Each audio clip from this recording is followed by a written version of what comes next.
Hello, class. We're going to work on the last chapter. Yay! I know you're excited. I am too. That's awesome. Now, this chapter is on full disclosure, and here's what happens.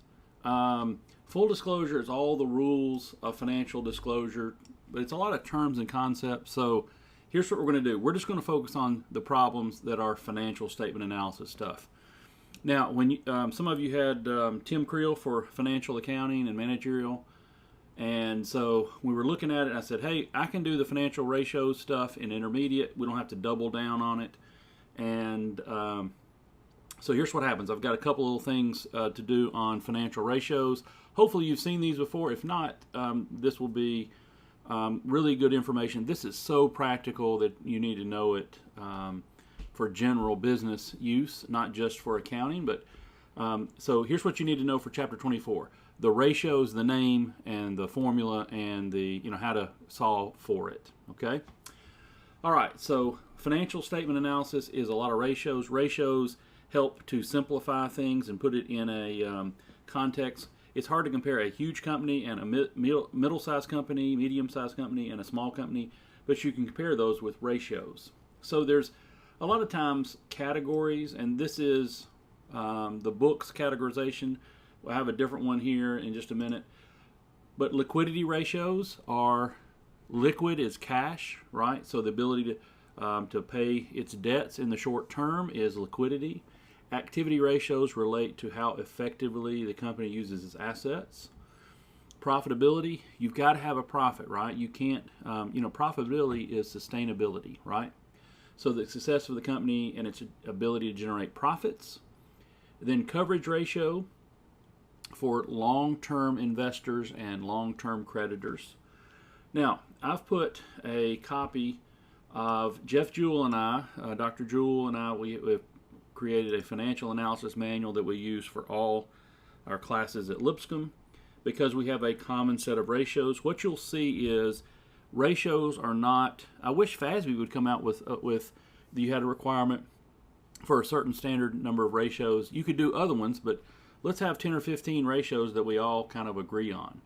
So this is going to be very helpful for you, I think, in the future if you'll use it as a resource. So save a copy. Also save a copy of the Excel guide. I think that's going to be helpful for you to look up keyboard shortcuts and things. So it's in our shared folder, and let me show you kind of what it looks like here. So here is our manual, and one of the things that happens is it talks about why ratios and how to calculate ratios. But I think one of the advantages of this little manual, and for example, current ratio is probably the most common ratio. So it has the name of the ratio and then alternate names. Now, 99% of the time you'll hear the word current ratio. We have seen that liquidity ratio is another term, or working capital ratio is another term. And it's basically current assets divided by current liabilities. It's the most common liquidity ratio. It's always as a number, like 1.23, not a percent, not a dollar sign. And then how to interpret it. So I think this is going to be a helpful guide for you. And in the future, if you use it and you have some suggestions, I would love to hear it. That would be very helpful. So let's dig in and do some financial statement analysis. So I just added some extra tabs. I have a KMH Inc. company, and what happens is, so let's say this is the income statement and this is the balance sheet, and then we have some additional information. So all this is on our tabs that I've saved for you on our spreadsheet. Okay. Now, one of the ways we can do this is called common size. So we just make, on the income statement, we make the sales to be 100%, and everything then is divided by that original number. So let me show you how it works. This is novel at first, so 350,000 divided by 350,000. I'm going to make it absolute value. So there's 100%, not really exciting yet, but then as I copy it down, and I don't want to have formatting, so what happens is this 46,000 divided by 350 is 13%. So what we can see is that the cost of goods sold is about 62 cents of every dollar of sales, we're making about 38 cents. And we're making, at the end, net income of about 13 cents for every dollar. So this is called common size. And some of these actually are ratios, like for example, this 13.21 would be also called return on sales or net profit margin. So there's a couple of different names for this. Now on a balance sheet, we do everything divided by total assets. So this is total assets, everything divided by this 141,000. And so for every dollar of assets, we have about 4 cents in cash. Property, plant, and equipment makes up about 51% of our assets. And then we can figure out how much debt we have. So this is a very helpful thing to do, and it's called common size analysis. So it's easy math-wise, but it's something very helpful. You can set up a spreadsheet and just do that pretty quickly. So let's say we have some additional information like the number of shares. Remember, we're going to do earnings per share. We already have earnings per share number. Dividends per share, this is just common dividends per share. And we have a stock price. All right, so let me show you the ratios that I expect you to do. All right, we have, I think, 23 here. So let's work through this quickly, and this is a spreadsheet that you have. All right, we have net working capital, current assets minus current liabilities. And so I'm going to show you how to do this, but I think everything is built correctly here. So here we have net working capital. It's going to be current assets minus current liabilities. So I'm going to this tab, current assets, which is current assets minus current liabilities is 45,000. So we have a negative 2,800. This could be 2.8 million or even a larger number or whatever, but that's what it is. So working capital is, do you have enough cash currently to pay off liabilities? Now, it's not just cash. Current assets includes cash, inventory, accounts receivable, and so on. Now, current ratio is the most common. We talked about it. So it's going to be the current assets divided by current liabilities. So current assets divided by current liabilities, 45,000. Now, we get 0.94. That means for every dollar in current liabilities, we have about 94 cents in current assets. All right, the quick ratio is a stricter test. All these three are all liquidity ratios. A stricter test: cash plus accounts receivable plus marketable securities divided by the current liabilities, and that equals 0.48. So we're going to just divide that out, and we'll show. I'll update my formulas. It's pointing to a previous notebook here. All right. So our inventory turnover is cost of goods sold or cost of sales divided by inventory. And this means our inventory turns about 10, almost 11 times. So the more turnover, the better. This is theoretical, how often we sell, how many times we sell our average inventory. So this is 11 times during the year. More turnover is better. We can convert this into the number of days. We can take 365 divided by the 10.8, and we say, well, it's about 33.79 days. Now, the same kind of concept, how fast do we collect our receivables? Well, we do sales divided by accounts receivable. Now, these numbers are going to be high, so let's think about this. Sales, so sales is on our income statement, the very top, sales divided by your accounts receivable, and 25.58, and then let's do 365 divided by the 25.5, and we get 14.27 days. Now, is it possible we collect our accounts that fast? Well, we may have half of our sales are cash sales, half of our sales are credit sales. So this is not a very meaningful number unless we are consistent and apply it every year. We don't know. We would love to have net credit sales. We don't have that for this company. So this is our measure we have to use. So apparently they collect their cash pretty fast. We're not confident in saying they collect their receivables every 14 days. It's just they collect their total cash apparently very quickly.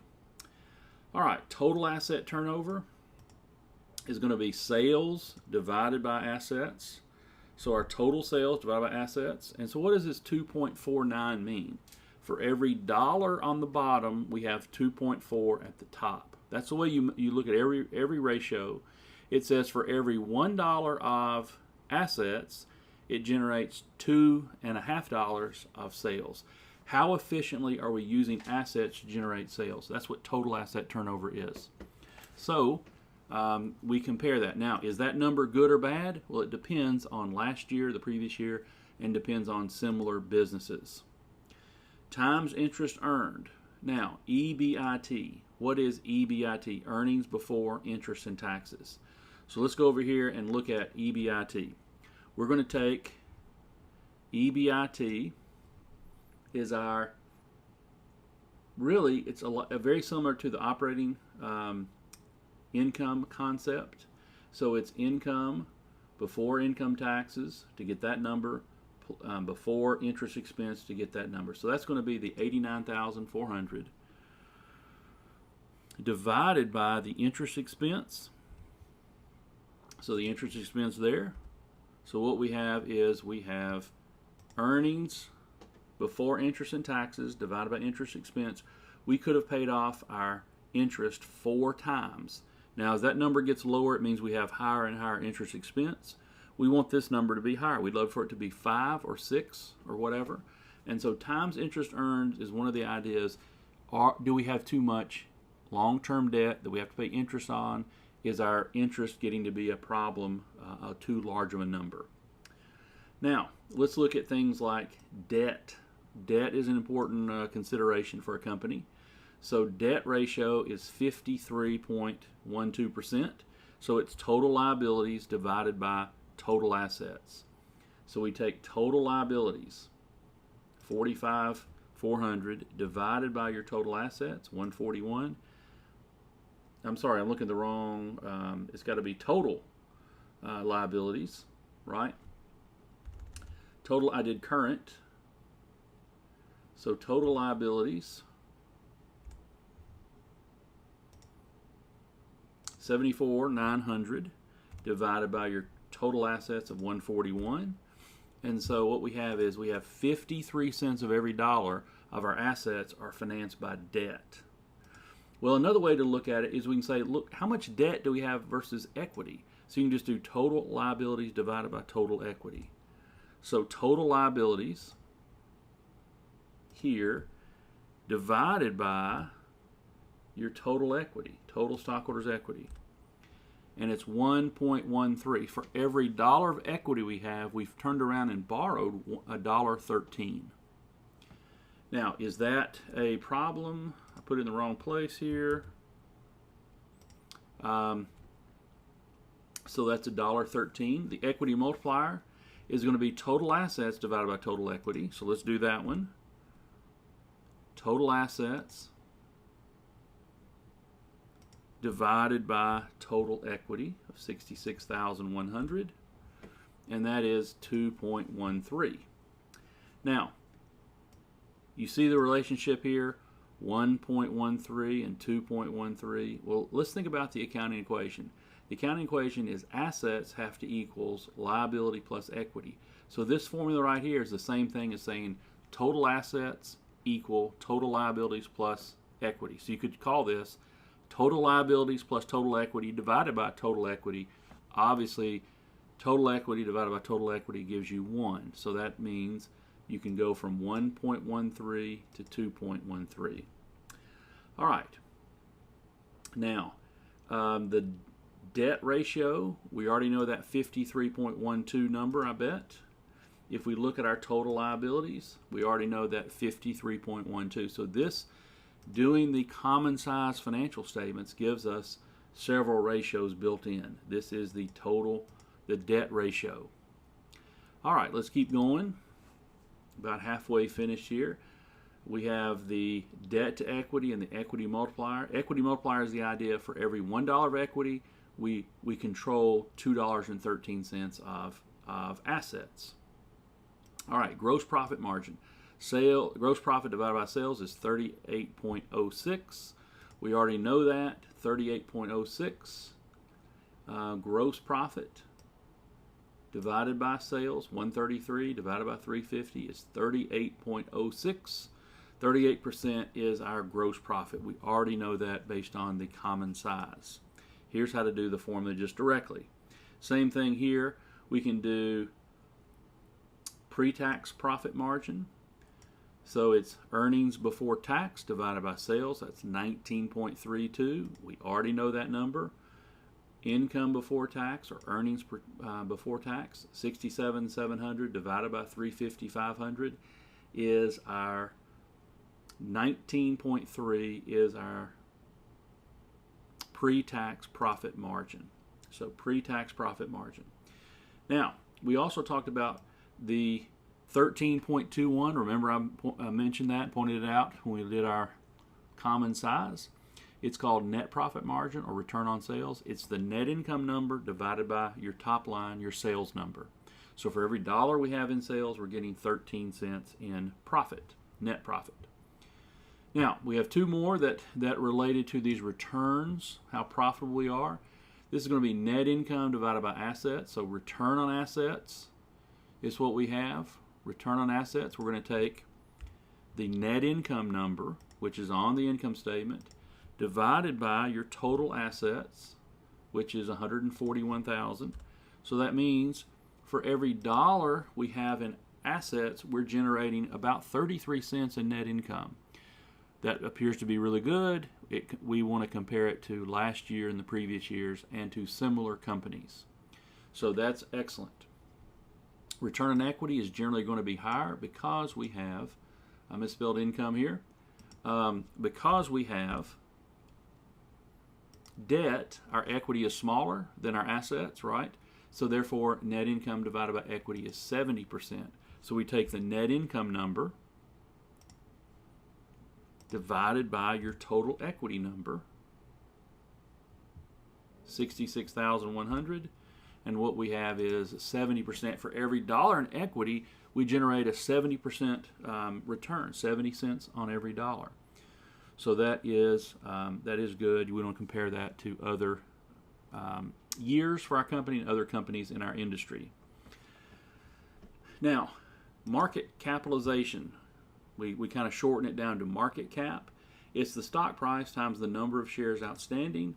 We know this on the given information at the bottom here. We have the number of shares times the stock price. And this shares could be in millions or whatever, but let's just say it's 8,400. Well, times that number, the stock price, then this company has a market capitalization of 651,000. So that's theoretically the market price or the fair value of that company. It can go up or down if the stock goes up or down, or the number of shares change. Now the last few ones here, we have a price earnings ratio or PE ratio. And it's hard to tell on a single share of stock if it's expensive or not. So we say, well, what is its earnings and then what is its stock price? Now, before we do this one, let's skip on down to do earnings per share. Now, this is going to be so great. EACS, remember that? You know how to do that. There's no preferred stock here in this company.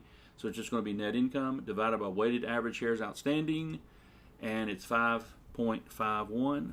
So let's take what we know.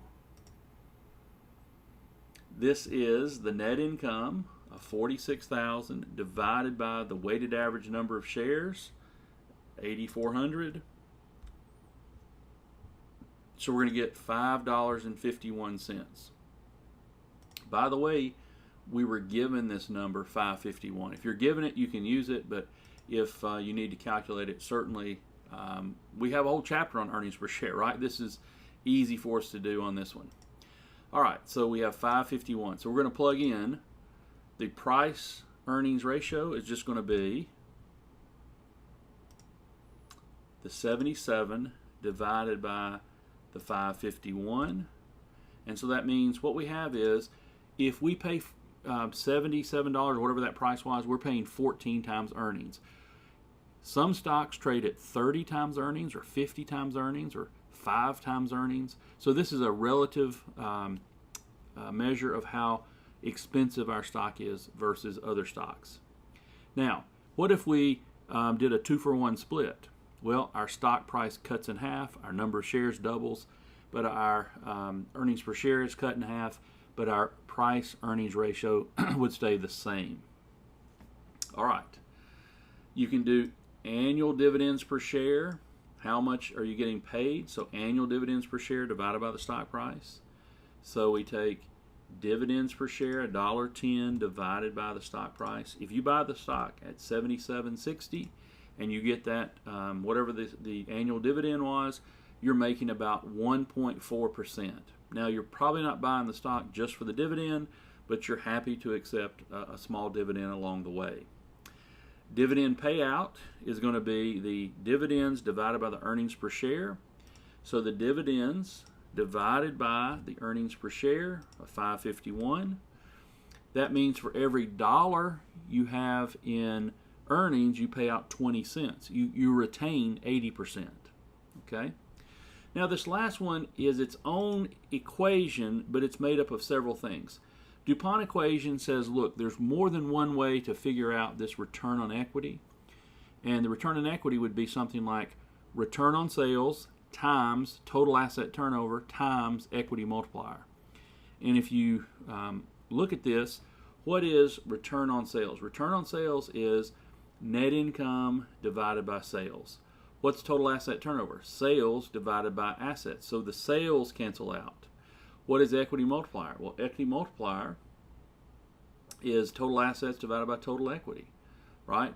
So the total assets on the numerator here cancels out the total asset turnover denominator assets. Those cancel out. So what you end up with is net income over equity. Now, we're not just trying to be difficult, but here's why this is important, is because you can say, look, you might not be more profitable, but if you borrow more money, your equity multiplier goes up, and therefore your return on equity goes up.